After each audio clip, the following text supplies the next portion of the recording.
rabble-rousers are grots forever spoiling for a fight, especially if they have mobs of their mean-spirited mates and beasts to back them up.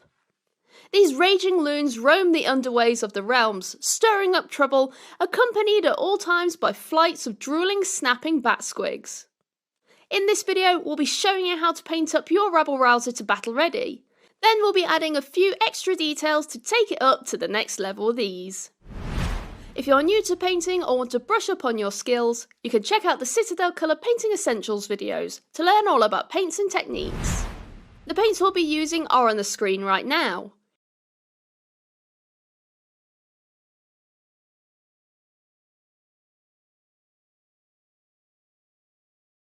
We also have a list of the additional equipment we've used, but you can use whatever brushes you feel most comfortable with, and you can swap out the medium with water. Before we start, we have built our model in two halves. We have the rabble-rouser itself on the base, and the squig skull and bat squigs on a sub-assembly peg. This is one of the easiest ways to paint these models as they fit together easily afterwards. Remember that this is our suggestion, and you can paint this all as one piece if that suits you better. Now we're ready for undercoating, and for this we've used Wraithbone. This is perfect for the contrast paints we'll be using, as well as a great start for the bone details we'll be painting for the squig skull. It's also a great idea to have a pot of Wraithbone to hand, so we can tidy up any mistakes or get an area painted up, ready for a lighter colour. We'll start by painting the skin of the grot himself with Gut Ripper Flesh. As we want to be neat when applying this colour but also get it covered quickly, we'll be using a small base brush. We want to apply this contrast paint quite heavily in small sections, so we get into all of those details and recesses. We can start with the face, then the arms, and finally his feet. Once you have all of those covered, clean off your brush, dry it off, and we can start removing any excess contrast that is pooling too heavily. This helps with how the finish will dry, but also make sure that we have an even coverage all over. When it's fully dry, we can paint the teeth and eyes with our pot of Wraithbone, so they are clean and sharp for any contrast paints later on. Next we'll use Corvus Black for the cloth details and nails on his feet. We'll apply this colour in a few thinned coats, just to build up that colour without having any lumps and streaks in the layers. Just remember to let each layer fully dry before applying the next, to get that smooth finish. A small base brush is best for the cloth, but you may find it's easier to use a small layer brush for its long creepy nails. Once those layers are dry, we can tidy up any ropes, mushrooms or bones on the model, ready for our next colour. With those colours down, we can use Skeleton Horde in two ways. We'll thin down 1 part Skeleton Horde with 1 part contrast medium. Then we'll apply this to any bones on both parts of the model and the mushrooms. Then we'll use it straight out the pot for any ropes and teeth. We want to apply this in the same way as we did with Gut Ripper Flesh, heavily but then removing any excess or pooling paint. Once that coat is dry, if you want to make some areas of bone darker, you can apply a lighter second coat into the recesses. Now we'll apply dryad bark to any of the wooden and leather details on the model.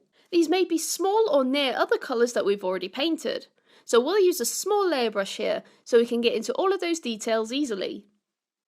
As we're painting this over a lighter undercoat, you may find you need 2 thinner coats to fully cover, and we should get a solid smooth colour.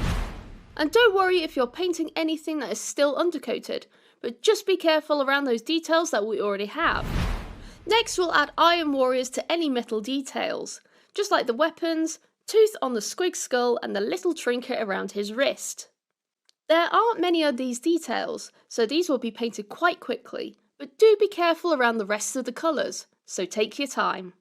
To get that solid metal coverage, you may need 2 to 3 thin coats over the other colours and undercoat.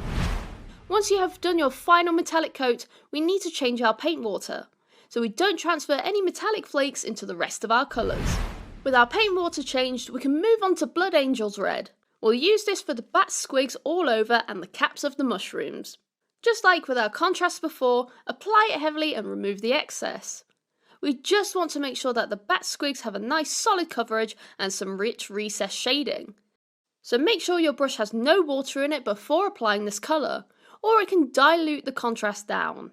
When it's dry, paint back over those teeth, eyes and spines with Wraithbone. You can even add little spots to the mushroom caps if you wish. To add some of that darker purple colour to the bat squig's wings, we'll thin down 1 part Nagaroth Knight with 2 parts Lamian Medium, and apply a few thinner coats. The first coat we'll apply all over the wing, being careful about how much we apply, as we want to colour the wings but not saturate them, so apply this in smaller amounts. Then the second coat will be stronger in colour now, but we will apply it to the middle and the tips of the wings, so it goes from a darker red to a darker purple in tone. And as our last base coat, we'll use Mechanicus Standard Grey for the stony cave base our model is standing on. Just be careful around his feet and cloth, so it's best to use a combination of different size brushes to get around and underneath those details. Now that is dry, it's a great time to paint that mushroom on the base with the colours we just used. Now we can start shading, and first we'll be using Nuln Oil for the Corvus Black, Iron Warriors and Mechanicus Standard Grey details. We'll apply this in small amounts, focusing on those details with the shade. It's okay though if you do get a small amount of this colour on the weapon handles and leather, as we'll be making this darker anyway. Just be careful around those bone and skin details the most. Next we'll apply Agrax Earthshade to the Dryad bark details and the teeth and eyes on the bat squigs. Then we'll recess shade the teeth on the squig skull, ropes, and we can also darken down the mushroom stems on the spine. This shade will give our bone details an extra grimy tone that seems perfect for the cave-dwelling Gloomspite Gits, so you can totally use this guide for a lot of your models in your army. With those paints dry, our Rabble Rouser is now battle ready. He looks like he's definitely going to start a scrap in his mob. You can stop here if you're happy with your model and pop it together, or you can carry on watching for a few extra paints to take your model to the next level. To take our metal details to that next level, we'll be highlighting them with Stormhost Silver. We'll be using a small layer brush here so we can get the sharpest point for our highlighting. To get that point on our brush, we'll roll and twist it on the palette, getting those bristles all together. This also helps control how much paint we're applying too. We only need to highlight those very strong edges of the weapon, making the dark metal look really battered and crudely made. Just give your paint water a quick change if it's got a lot of metallic flakes in it.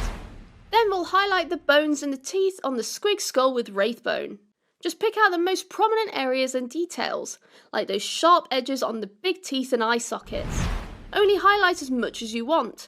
The more you do, the more sharp and defined it will look, but it will take more time if you just want to start causing havoc on the battlefield.